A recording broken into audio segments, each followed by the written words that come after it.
একদল সন্ত্রাসী এসে আমার উপরে হামলা চালায়। তারা নাকি ছাত্রদল করে, ছাত্রদল নামদারি। আমি তাদেরকে চিনি কয়েকজন। এক হলো সন্ত্রাসী আলামিন, তার ভাতিজা সিয়াম, সন্ত্রাসী বাবু, সন্ত্রাসী ওসমান ও রাজু। এদের সাথে 10-15 জন আমার উপর অতর্কিত হামলা চালায়। লোহার রড ও হকিস্টিক দিয়ে অতর্কিত হামলা চালিয়ে আমার মাথায় ও আমার হাত ভেঙে দেয় এবং মাথায় আঘাত করে। তো আমি যখন মাটিতে লুটিয়ে পড়ি, স্থানীয় আমার ভাতিজা আছে এবং কয়েকজন আমাকে থানার স্বাস্থ্য কমপ্লেক্সে ভর্তি করে। 5ই আগস্ট বাংলাদেশ নতুন করে স্বাধীনতা লাভ করেছে, কিন্তু রূপগঞ্জের সাংবাদিকরা সেই স্বাধীনতা লাভ করেনি। 5ই আগস্টের আগে অতীত সরকারের আমলেও রূপগঞ্জের সাংবাদিকরা বিভিন্ন হামলা, মামলা এবং এমনকি জেলও খেটেছেন। আজকে যে সকল সন্ত্রাসীরা, অস্ত্রধারী সন্ত্রাসীরা রূপগঞ্জের সাংবাদিকদের উপর নির্যাতন এবং বিভিন্ন রকম ভয়ভীতি হুমকি দিচ্ছেন, তারা এখনই যদি আপনারা সঠিক পথে না আসেন, তবে আমরা আরো কঠিন অবস্থায় যাব, কঠিন কর্মসূচিতে যাব। আমাদের যে সাংবাদিকের বাড়িতে গুলি বর্ষণ করা হয়েছে, একটি গুলির খোসা উদ্ধার করা হয়েছে। যে অস্ত্র দিয়ে এই গুলি বর্ষণ করা হয়েছে, সেই অস্ত্র যদি উদ্ধার করা না হয়, তবে এই অস্ত্র আপনাদের উপরও বর্ষণ হতে পারে।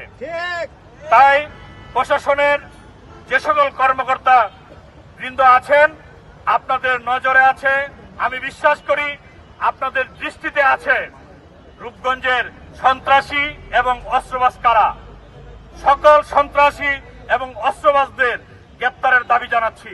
যে সন্ত্রাসীরা এই হামলা করেছে 17 তারিখ থেকে 2 তারিখ পর্যন্ত, এটা কেন হয়েছে?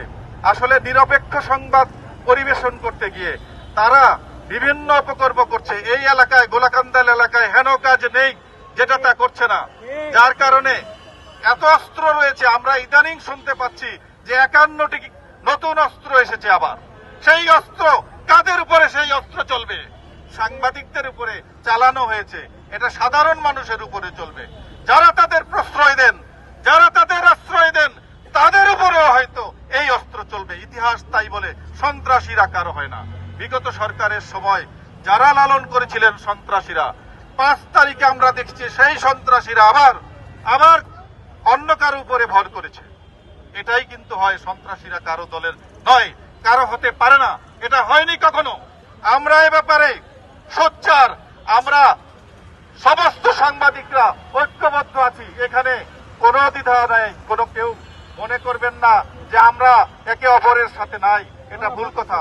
আমরা যে কোনো ঘটনায় আমাদের কষ্টে, আমাদের দুঃখে, আমাদের উপরে, আমরা যে গণমাধ্যম কর্মী, সংবাদ কর্মী,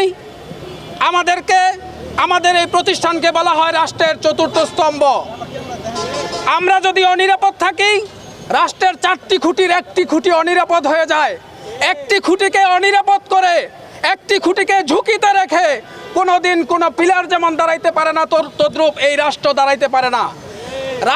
রাষ্ট্রকে মজবুত এবং শক্তিশালী এবং সার্বভৌমত্ব এবং স্বাধীনতা রক্ষায় অটুট রাখতে হলে এই রাষ্ট্রের জনগণকে স্বাধীনভাবে সঠিক মত প্রকাশের স্বাধীনতা দিতে হবে। বিগত সরকারের আমলে 57 ধারা এবং 31 ধারার মতো কালো আইন ছিল, সেটা এখনও বহাল আছে, সেটা কিন্তু বাতিল হয় নাই। আমরা কথা বললেই, কুট করলেই মামলা করে দিতে পারে।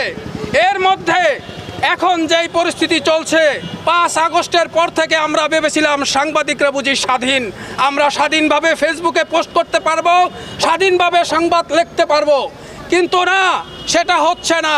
বিভিন্ন দলের, ক্ষমতাসীন দলের বা রাজপথের যারা ক্ষমতা দেখাচ্ছে, তাদের দলের নাম ভাঙিয়ে কিছু লোক, দুষ্কৃতিকারীরা লুটতরাজ, সন্ত্রাসী, চাঁদাবাজি করে বেড়াচ্ছে। সেসব আমরা লিখলে আমাদের উপর হামলা হচ্ছে, আমাদের চোখ রাঙাচ্ছে। আমাদের যে 2জন সাংবাদিক, জাহাঙ্গীর মাহমুদ এবং মীর শফিক, এবং চ্যানেল এসের সাংবাদিক এনামুল সহ, পারভেজ সহ অনেকের উপর হামলা হয়েছে, বাড়িঘরে চুরির শিকার হয়েছে। এর আগেও আমরা জানি আনন্দ টেলিভিশনের রাসেল মাহমুদের বাসায় দুর্ধর্ষ চুরি হয়েছিল। এই সব কি ইঙ্গিত দেয় যে আমরা স্বাধীন মতো লিখতে পারবো না।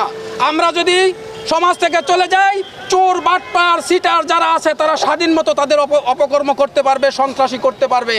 তাই আমরা যদি থেমে যাই, এই হায়েনারা মাথা উঁচিয়ে এই জনপদকে অনিরাপদ করে ফেলবে।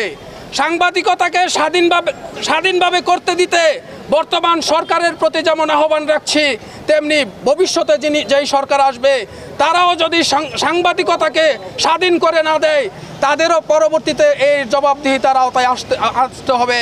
সম্মানিত সাংবাদিক ভাইয়েরা,